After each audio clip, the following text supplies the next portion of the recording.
चलिए ठीक। श्री संग्राम जी, वैसे महिला से शुरू करा दो तो अच्छा। माननीय अध्यक्ष जी, हम आपके अच्छा, आप मुझे सूची दे दो। माननीय अध्यक्ष जी, हम आपके आभारी हैं सूची तो दो। कि आपने मुझे नारी सशक्तिकरण पर अपनी बात रखने का अवसर दिया। मानवर, अगर कमाल अख्तर साहब रखते तो सबसे बढ़िया बात होती। मानवर, हमारी पार्टी डॉक्टर लोहिया के आदर्शों पर चल करके हमेशा डॉक्टर लोहिया लौकिक समानता और सामाजिक न्याय की बात करते थे। इस आंदोलन को माननीय नेताजी ने आगे बढ़ाने का काम किया और आज हमारे नेता माननीय अखिलेश यादव जी ने हमेशा पीडीए की एकजुटता, कैसे इनके अधिकारों को और बाबा साहब के संविधान को बचा करके इस देश के जो गरीब हैं, शोषित हैं, वंचित हैं, उनको हक और अधिकार दिलाया जाए, इसको लेकर के मानवर वो संघर्ष कर रहे हैं। मुझे उम्मीद थी कि विधानसभा का विशेष सत्र है, विशेष सत्र में नारी सशक्तिकरण की दिशा में माननीय मुख्यमंत्री जी कुछ बातें रखेंगे। लेकिन अगर माननीय मुख्यमंत्री जी का भाषण देखा जाए मानवर, एक बाऊ प्रवचन था। यही बात माननीय मुख्यमंत्री जी ने महामहिम राज्यपाल के भाषण पे रखा, यही बात माननीय मुख्यमंत्री जी ने बजट भाषण पे रखा और आज वही बात माननीय मुख्यमंत्री जी ने जब नारी सशक्तिकरण पे चर्चा चल रही है, पूरा देश देख रहा है, तो आज माननीय मुख्यमंत्री जी ने वही पुरानी कैसेट को मानवर पुनः उस कैसेट को जारी कर दिया। माननीय अध्यक्ष जी, हमारे देश के अंदर हमारे जितने धर्मशास्त्र हैं, उन धर्मशास्त्र में कहा गया कि यद् नर्यास पूजन्ते रमन्ते तत्र देवता। हमारे नेता सत्य मुलायम सिंह यादव जी ने जब गरीब तबके के लोग स्कूल नहीं जा पाते थे, पिछड़े दलित आदिवासी बेटियां स्कूल का रास्ता नहीं देख पाती थी, तो हमारे नेता माननीय मुलायम सिंह यादव जी जब उत्तर प्रदेश के मुख्यमंत्री बने मानवर, तो उन्होंने कन्या विद्याधन योजना चलाया। जो आसेवित ब्लॉक थे, उन्होंने वहां पर राजकीय बालिका विद्यालय खोल करके गरीब की बेटियों को, पिछड़े दलित आदिवासी बेटियों को पढ़ने का अवसर दिया। मानवर 20,000 रुपए कन्या विद्याधन दिया।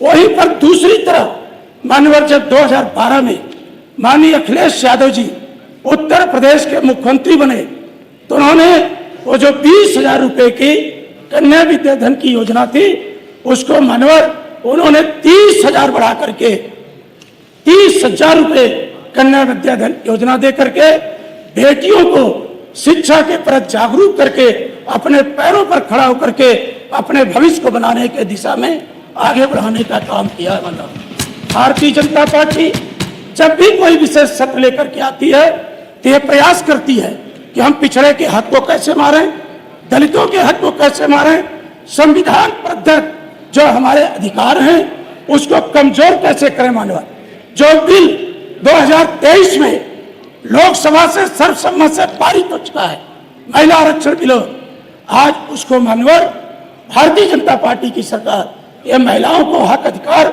नहीं देना चाहती है। मानवर अगर इनकी मंशा स्पष्ट होती तो 2023 में महिला आरक्षण बिल पास है, आज कानून का रूप ले लिया है, उसको इन्हें लागू करना चाहिए।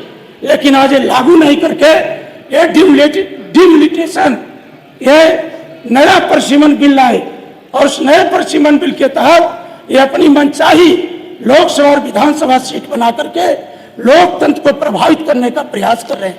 मानवर हमारी पार्टी संघर्षों की पार्टी है। मानवर आपको याद होगा इसी प्रदेश के अंदर वीरांगना फूलन देवी के साथ किस तरह से अन्याय हुआ, शोषण हुआ, वर्चस्ववादी ताकतों ने बहन फूलन देवी के साथ किस तरह से व्यवहार किया। आज मुख्यमंत्री जी महिला जिला मुख्यमंत्री जी को याद होना चाहिए किस तरह से वीरांगना फूलन देवी के साथ व्यवहार हुआ। मानवर फूलन देवी के साथ इतना गलत व्यवहार हुआ और व्यवहार के बावजूद फूलन देवी को जेल के शिक्षकों के बीच डाल दिया गया। मानवर हम अपने नेता को याद करते हैं, जहां उन्होंने वीरांगना फूलन देवी को जेल से रिहा किया, वहीं पर देश की संसद में भेज करके महिला सशक्तिकरण की दिशा में मानवर उन्होंने काम किया।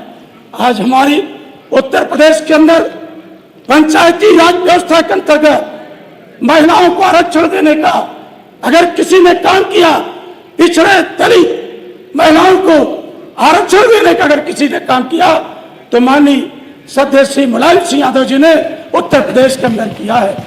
माननीय हमारे नेता माननीय अखिलेश जी स्वास्थ्य की दिशा में जहां 101, 102 गर्भवती महिलाओं के स्वास्थ्य का परीक्षण कैसे हो, उस दिशा में काम करने का काम किया है।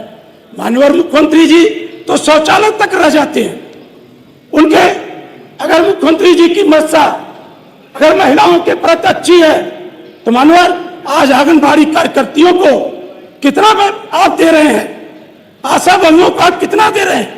आंगनबाड़ी कार्यकर्ती आज माननीय बहुत छोटे से वेतन पर आज अपना जीवन गुजर कर रही है। आज आप पिछड़े दलित के अधिकार को कैसे वंचित किया जाए, पीडीएस समाज को कैसे कमजोर किया जाए, आप आउटसोर्सिंग व्यवस्था ला करके आज नौजवानों को कुंठित करने का प्रयास करते हैं। अगर माननीय भारतीय जनता पार्टी की मंशा ठीक होती तो आज आउटसोर्सिंग व्यवस्था खत्म करके जो हमें संविधानबद्ध अधिकार है, हमें उस अधिकार के तहत अस्थायी नौकरी का रास्ता बनाती। आप शिक्षा पर एक शब्द नहीं कहे, आप दवा इतनी महंगी है, आप उस पर एक शब्द नहीं कहे। आप गाजीपुर की बेटी के साथ जो अन्याय हुआ, आपका एक बार नहीं कहे। हाथरस की बेटी को रात के अंधेरे में जला दिया गया, आपने उस पर एक भी बात नहीं किया। आप केवल इधर उधर की बातें करके आज महिलाओं के साथ, इस उत्तर प्रदेश के पिछड़े वर्ग के साथ आपको नारी सशक्तिकरण, आज 69,000 शिक्षक भर्ती में पिछड़े वर्ग की महिलाएं, पिछड़े वर्ग के नौजवान आप दर दर की ठोकरें खा रहे हैं। मानव पिछड़े वर्ग को हक और अधिकार से वंचित किया जा रहा। उत्तर प्रदेश में पंचायत के चुनाव न करा करके हमारे लोकतांत्रिक अधिकारों पर कुठाराघात करने का प्रयास भारतीय जनता पार्टी की सरकार कर रही है। मानव शिक्षा रोजगार पर मुख्यमंत्री जी का कोई बयान नहीं। मुख्यमंत्री जी इज्जत घर आप अस्थायी नौकरी दे दें, अपने आप सारी समस्या हल हो जाए। आज कानून व्यवस्था तार तार है, थाने तहसील भ्रष्टाचार की भेंट चढ़ चुके हैं। नारी सशक्त तब होगी जब उसे शिक्षा, रोजगार और संवैधानिक अधिकार से जोड़ा जाएगा। हमारे नेता माननीय अखिलेश यादव जी ने हमेशा पीडीए के चुप्ता की बात किया है। पीडीए को हक अधिकार से जोड़ने करके मानव हम सबका प्रयास है कि जो बाबा साहब ने हमें संविधान प्रदत्त अधिकार दिया है, वो अधिकार के तहत हम आज आपके समक्ष हैं। मुझे उम्मीद है कि उत्तर प्रदेश सरकार जो है नारी सशक्तिकरण का ढिढोरा पीट रही है, यह धोखा देने का काम कर रही है। इनकी चाल और चरित्र और चेहरा जनता के बीच बेनकाब हो चुका है। थैंक यू और सर। कहीं पर भी टिकेंगे नहीं। मानवर हम चाहते हैं कि आज इतना विशेष सत्र, चलिए धन्यवाद। इस विशेष सत्र में कोई मुख्यमंत्री जी ऐसी ठोस योजना लेकर के आए जिससे हमारे पिछड़े वर्ग की, बैठे भी लाएंगे, हमारे बैठे। दलित वर्ग की महिलाओं, चलिए तो माननीय उप मुख्यमंत्री श्री कुछ परिवर्तन आए उनके जीवन में। धन्यवाद। इनका माइक बंद कर, चलिए।